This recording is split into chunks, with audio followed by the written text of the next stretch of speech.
ಲೋಕಸಭಾ ಎರಡನೇ ಹಂತದ ಚುನಾವಣೆಯಲ್ಲೂ ಕೂಡ ಪರಿಹಾರ ಫೈಟ್ ಜೋರಾಗ್ತಾ ಇದೆ.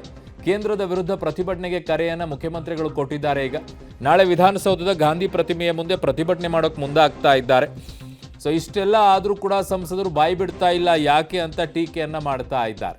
ಬಾಗಲಕೋಟೆಯ ಪ್ರಚಾರ ಭಾಷಣದಲ್ಲಿ ಸಿಎಂ ಸಿದ್ದರಾಮಯ್ಯನವರು ಹೇಳಿಕೆಯನ್ನ ಕೊಟ್ಟಿರೋದು. ಲೋಕಸಭಾ ಎರಡನೇ ಹಂತದ ಚುನಾವಣೆಯಲ್ಲೂ ಕೂಡ ಪರಿಹಾರ ಫೈಟ್ ಈಗ ಕಿಡಿ ಹೊತ್ತುಕೊಂಡಿದೆ.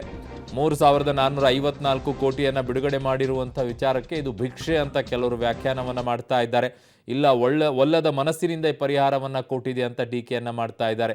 ಹೀಗೆ ಅನೇಕ ಟೀಕೆಗಳು ಈಗ ಬರ್ತಾ ಇದೆ. ಟೀಕೆಗಳಿಗೆ ಗುರಿ ಆಗ್ತಾ ಇದೆ ಈ ಪರಿಹಾರದ ವಿಚಾರ.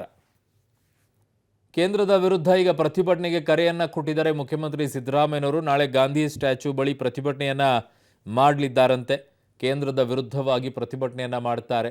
ಸೊ ಎಷ್ಟು ಹಣ ಕೇಳಿದ್ವಿ, ಎಷ್ಟು ಹಣ ಕೊಟ್ಟಿದ್ದಾರೆ ಅಂತ ಹೇಳಿ BJPಯವರು ಕೂಡ ಈಗ ಶುರು ಮಾಡ್ತಾರೆ. ನೀವು ಕಾಂಗ್ರೆಸ್ನವರು ಕೇಂದ್ರದಲ್ಲಿದ್ದಂಥ ಟೈಮಲ್ಲಿ ಎಷ್ಟು ನಾವು ಕೇಳಿದ್ವಿ, ನೀವು ಎಷ್ಟು ಕೊಟ್ಟಿದ್ರಿ ನೋಡ್ಕೊಳ್ಳಿ, ನಾವು ಅಟ್ಲೀಸ್ಟ್ ಇಷ್ಟಾದರೂ ಕೊಟ್ಟಿದ್ದೀವಿ ಅಂತ BJPಯವರು ಶುರು ಮಾಡ್ಕೊಳ್ತಾರೆ. ಇದನ್ನು ಈಗ ಸಮರ್ಥನೆಯನ್ನು ಮಾಡ್ಕೊಳ್ಳೋಕ್ಕೆ.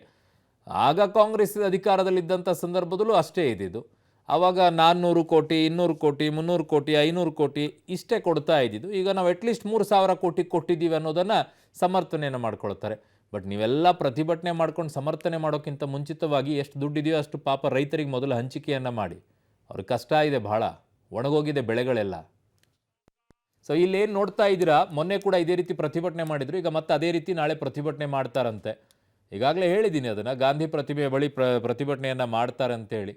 ಸೊ ನಾಳೆಗೆ ಈ ಪ್ರತಿಭಟನೆಯನ್ನು ಕಾಂಗ್ರೆಸ್ನವರು ಮಾಡಲಿದ್ದಾರೆ. ಮತ್ತೊಂದಿಷ್ಟು ಡ್ರಾಮಾವನ್ನು ನಾಳೆ ನೋಡಬೇಕು.